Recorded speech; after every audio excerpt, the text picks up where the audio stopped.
Hanggang ngayon nga ay wala pa rin kuryente ang Batangas State University, kaya naman online class pa rin ang aming ginagawa pa isang linggo na. At ang ako yung maumay, kinuha ko ang aking gitara at ako'y kumanta na lamang dahil ayoko na talagang magsulat. Nakakatamad na kasi talaga sobra. At ayan ang aking mga ginagawa para mawala yung umay ko o yung tamad ko sa paggawa ng isang bagay.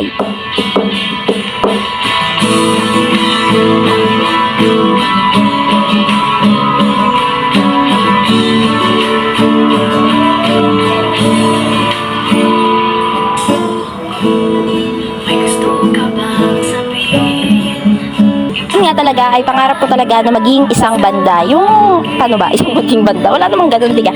Ang gulo ko magsalita. Yung parang gusto ko yung magpe-perform ako sa harap ng maraming tao, na parang banda talaga. Yung nag-gig kung tawagin nila. Subalit parang nawawalan lang ako ng time or walang opportunity na dumating sa akin. And napakalab na lab ko talaga ang pagkanta at ang pagtugtog ng gitara. Subalit ayun nga, hindi ako masyadong kagalingan o hindi ako yung matatawag nila na pro dahil hindi naman lahat ng oras ko ibinubuhos ko sa pag-iensayo sa ganong bagay.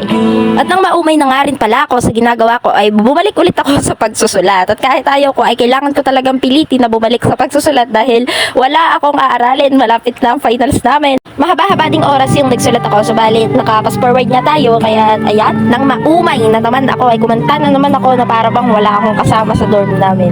Ako lang ba yung nakakaramdam na kapag kumakanta ka, parang lumilipad ka sa ulap na nawawala ka sa sarili mo, parang hindi mo maipaliwanag yung nararamdaman mo. Sobrang sarapan samantala or panandalian, medyo tumataas ka sa tunay na mundo or nawawala kahit pa paano yung mga problemang dinadala mo. Kapag dumadating yung mga punto or segundo na ibinubuhos mo sa kanta lahat-lahat.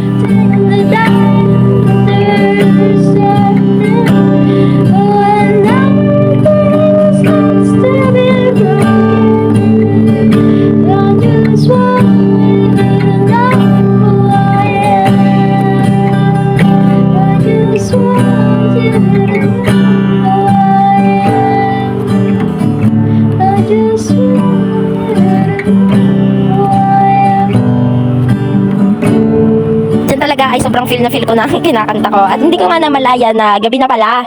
Kaya pagkatapos ng ginagawa ko, sulat kanta pa ulit-ulit na lamang ay pumasok na ako sa aming kwarto at kumuha ng damit sa cabinet dahil binabala kong maligo na.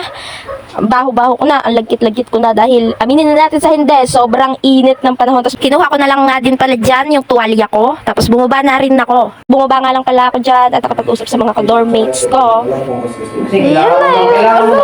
Ang kapal ng mukha! Charger ba? Charger pa! Oh, kailangan ng prop ay ang wallpaper ay siya talaga. Yan kasi ay nawala ng cellphone yung kasama ko sa boarding house and then nakita nila sa marketplace yung cellphone parang ifinormat daw. Tapos parang binabalak nila na kitain yung nag-post sa marketplace. Kapal ng mukha lang. Kaya lang talaga nila na-identify na yun yung nawawalang cellphone ng ka-boardmate ko is yun rin yung case, yun rin yung unit ng cellphone. And then ang wala lang talaga ay yung wallpaper kasi finormat na. Nakakalungkot pa rin talaga na sa kabila ng lahat, mayroon pa rin talaga mga tao na hindi magaganda yung loob or wala silang mga puso para magbalik ng isang bagay sa totoong may-ari. At ayun nga, pumasok ako sa CR at nagsimula na akong maglinis ng aking katawan. At yun nga ay simpleng nagsisipilyo lamang ako at naghihilamos. Pagkatapos nga ay maliligo na rin ako. Fast forward na natin, hindi ako pwedeng mag-video ng naliligo. Oh my God, magagalit sa akin ng nanay ko. Sige lang girl, kuskusin mo lang ng kuskusin ang iyong mukha para mawala ang kung anumang sumpa mo dyan. Dito nga ay tapos na akong maligo at kumakanta-kanta nga lang pala ako dyan. Ginagawa ko ay nagsusuklay ako dyan ng buhok, gamit ang favorite kong suklay na color violet. Pero di ako BTS ha, pero violet yung suklay ko. And then yan, kumakanta ako ng Balang Araw by I Belong to the Zoo.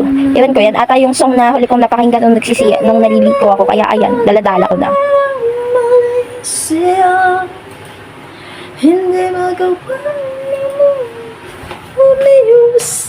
Diyan nga ay nakita ko ang madilim, tapos ay meron palang tao sa likuran ko. Shit, ang gulat ko. And then na-fall in love na naman ako sa buwan. Napakabilog na bilog kasi ng buwan. At kapag bilog na bilog ang buwan ay aminin na natin sa hindi. Sa akin, sa puntong sarili ko ay nawawala talaga ako sa katinuan kapag bilog ang buwan. Hindi ko alam kung nasasapian ba ako o sadya lang nalakas sa loob ko or nagiging aggressive ako, char. So ayun, nakakatuwa lang pagmasdan na kahit ang layo-layo niya, napakaganda pa rin niya. Still nagsishine siya kahit kahit mag-isa lang siya, kahit nasa gitna siya ng kadiliman, parang ipinapahiwatig lang na dyan yung buhay ng isang tao na kahit mag-isa ka, piliin mong maging ikaw. Piliin mong maging kakaiba, piliin mong maging unique, piliin mong maging matatag kahit nasa gitna ka ng kadiliman. Oh, shit! May pa ganon. O, ayan! O, yan, dyan nga ay kinabukasan na, fast forward sa kinabukasan. At, ayan, natutulog pa ako dyan. Bandang alas 8 na yan, mag-aalas 9. Hoy, girl, gising na. Anong oras ka pa gigising? Paalis ka pa, may pupuntahan ka pa. Yan, tama. Tama yung ginagawa mo. Ligpitin mo na iyong hinigaan. Pagkatapos mong ligpitin ng iyong hinigaan ay maminaw ka ng sinampay. Mamaya pala. Ayusin mo muna ang sarili mo, girl. Kasi ayan, maminaw ka ng mga sinampay mo dahil baka umulan. Char, hindi pala naulan sa Pilipinas. Hindi pala naulan sa Batangas, Botek. Parang once in a while lang dyan umuulan. Dati, ang dami-dami kong baon dyan, jacket. Tapos lahat pinag-uwian ko sa bahay namin sa Quezon. Kasi hindi ko naman talaga nagagamit. Ayan, after kong manguha ng sinampay, ay inayos ko na rin nga pala yung mga kalat ko sa study area ko dyan. Madalian ko lang niligpit yung mga ginagawa ko kahapon. And then, nang maligpit ko ay, ayan, naligo na ako, pass forward, kumain, and then outfit check. Yun na yung itsura ko. And then, bye-bye!